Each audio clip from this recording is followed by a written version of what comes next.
guy's pizza! Wait. Whoa! He stole that guy's pizza! Son of an Osborn. I just figured it out. Whoa. This is kind of huge, guys. Everybody, how's it going? It's Taylor Campbell. I'm back again with another video for you guys. And today I was planning on doing a second episode of Timelines. Now, I gotta explain what happened. What happened was I was researching the Sam Raimi Spider-Man movies, right? And all of a sudden, it just kept getting bigger and bigger and bigger. And I discovered that there was a secret MCU. There was a secret connected universe that no one has really been talking about, but it's been there for decades even, and it's still going on today, and it's ridiculous, and holy cow, this is a crazy discovery. So let's head over to the whiteboard and let me show you how it happened. Ladies and gentlemen, the whiteboard. Alright, so because Spider-Man is kind of the central figure of the Secret MCU, we have to go over his movies first. First off, we have Spider-Man 1. There you go, Spider-Man 1. Spider-Man 1 takes place in the year 2002. Unlike the Superman timeline I did last time, years do matter in this case. So, 2002, Spider-Man 1. In the year 2003, Spider-Man stole that guy's pizza. Pizza time. And then in 2004, the next year, though it's not in release order, but in 2004, Spider-Man 3 happens. Spider-Man 3.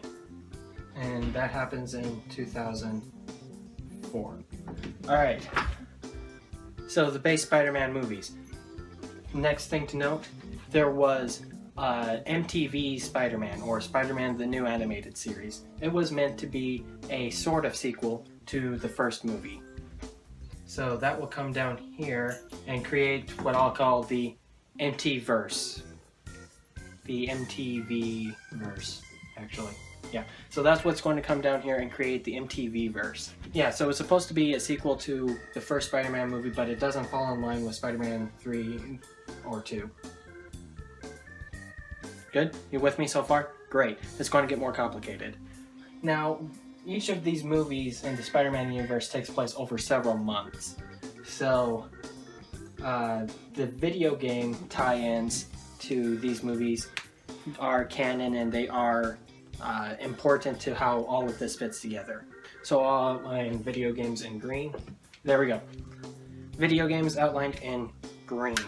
But there is one more video game that is super important to everything, and that is the video game Spider-Man Friend or Foe.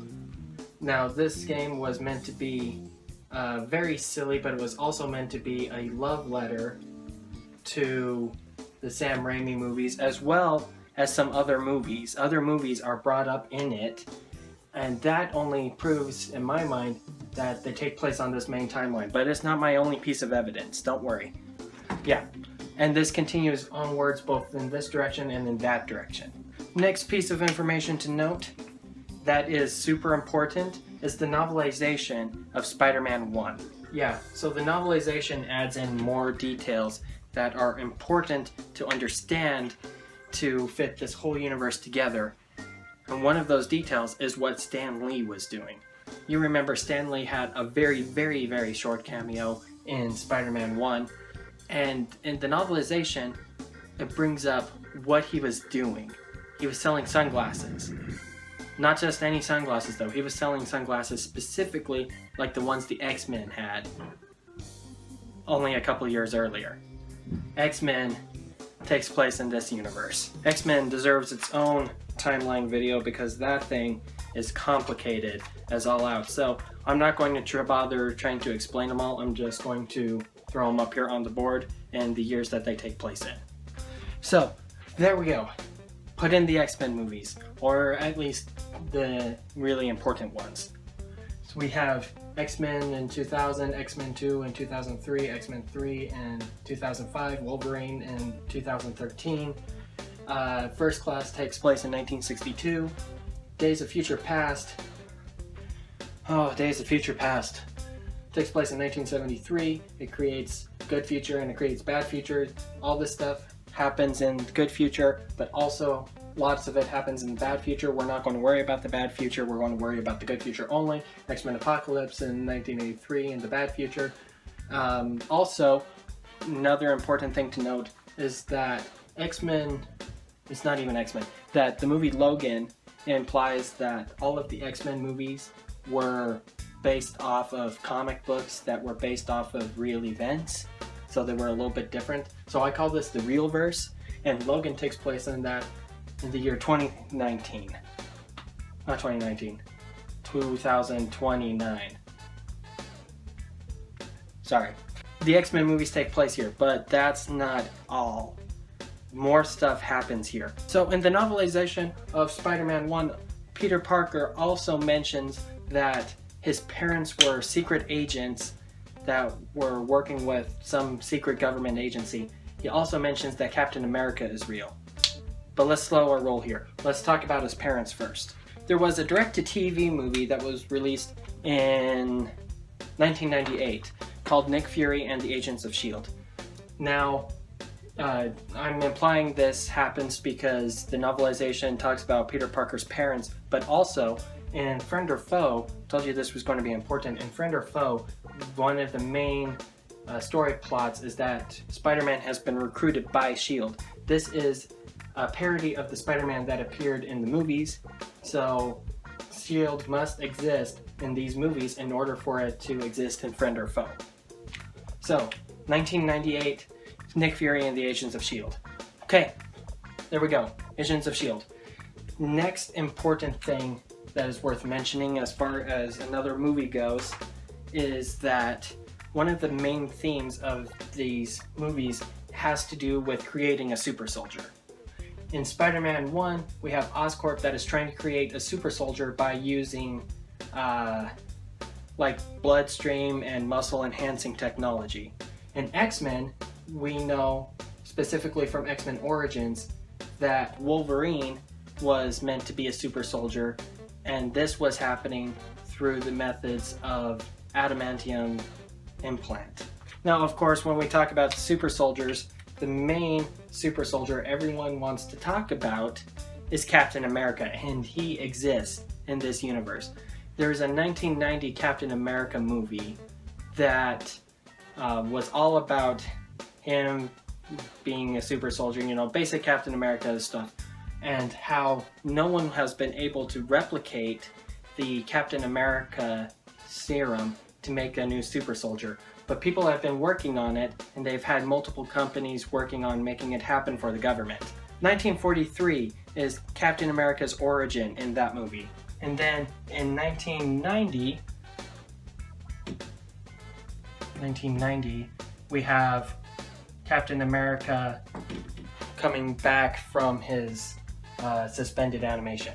Right, so after we have Captain America, we also have Blade. Blade makes an appearance in Friend or Foe, which means he must be canon to the Spider-Man movies, and this is the same Blade that is in the Blade movies and the Blade TV show. So we'll put the first Blade happens in 1998 along with Nick Fury and the Agents of S.H.I.E.L.D. And then Blade 2 takes place in 2002, Blade 2. And then we have Blade 3 takes place at the same time as Spider-Man 3. And then we have the TV series, which takes place in 2006. Are we done? No, we're not done. There are still a couple of things to go over. The most notable thing to go over is last year's hit film, Into the Spider-Verse. Those of you who have seen the movie. Don't worry, I'm not really spoiling anything. But one of the characters, specifically the first Peter Parker, the one at the beginning of the movie, he went through all of the events of the Sam Raimi movies, but things were tweaked a little bit. Things were a little bit sillier. And so in Friend or Foe, which I'm calling the Sillyverse, I say that's when this movie takes place. It takes place here in 2019 I say it takes place here because the amount of silliness in Spider-Verse is similar to the amount of silliness in Friend or Foe. And lots of people have been saying this looks like it takes place, so that's where I'm putting it. The universe where Miles Morales takes place in is the Friend or Foe Sillyverse. So, in order to have a connected universe, we have to say that this tells a story. There has to be a reason for all of these movies to take place together. So here's the overall story. 1943, where it's wartime, America creates a super soldier. It is Captain America. Captain America was a success, but he also disappeared after one mission. After that, we have X-Men First Class. These are people who are already super soldiers. They are super soldiers born and bred that way. And the government is a little bit wary about what they can't control. That starts off X-Men First Class and the X-Men Saga. Origins Wolverine. Company number A was trying to create a super soldier for the government, but failed and created Wolverine instead. Or maybe not so much created Wolverine, but enhanced Wolverine. Captain America comes back in the 90s, he saves the president, but is then put in like a top secret file somewhere. S.H.I.E.L.D. is a thing because the government needs some kind of regulation, something that the people don't know about that can regulate the activities of superheroes and such, and that's what we see in Friend or Foe. Spider-Man 1. Oscorp is commissioned to make a super soldier. They try using a serum similar to what Captain America used, but it failed and created the Green Goblin. That set off the rest of the Spider-Man movies. And so, this whole story is about a super soldier and people trying really hard to recreate the super soldier serum and create a new weapon for the government to use. So there you go. That is the Secret MCU. Now, this does some really cool things. It shows us not only some of the best that these movies have had to offer, like Spider-Verse or Logan or the Sam Raimi Spider-Man movies, but it shows us how superhero movies have really adapted and changed and grown over the years. From these really, really cheesy movies in the 1990s, shows us how they were changing in 1998 with pretty decent movies like Blade and Agents of S.H.I.E.L.D., to some of the most critically acclaimed films like Logan or Spider-Man or Spider-Verse even. And I think that is way interesting. And it's kind of cool that all of these movies can tie together and created this new alternative MCU. I really dig this. This is super cool. So anyway, I want to hear what you guys have to say. Do you like this timeline? Can you hop onto it? Or is there maybe some discrepancies that I might have missed that might not make this work? Or, if there is, how could we make it work? Are there other movies that you think should belong in here? Go ahead and put your thoughts and comments down below. And, as always, until next time, thank you for joining me. Have a great day. And remember to always be your best self.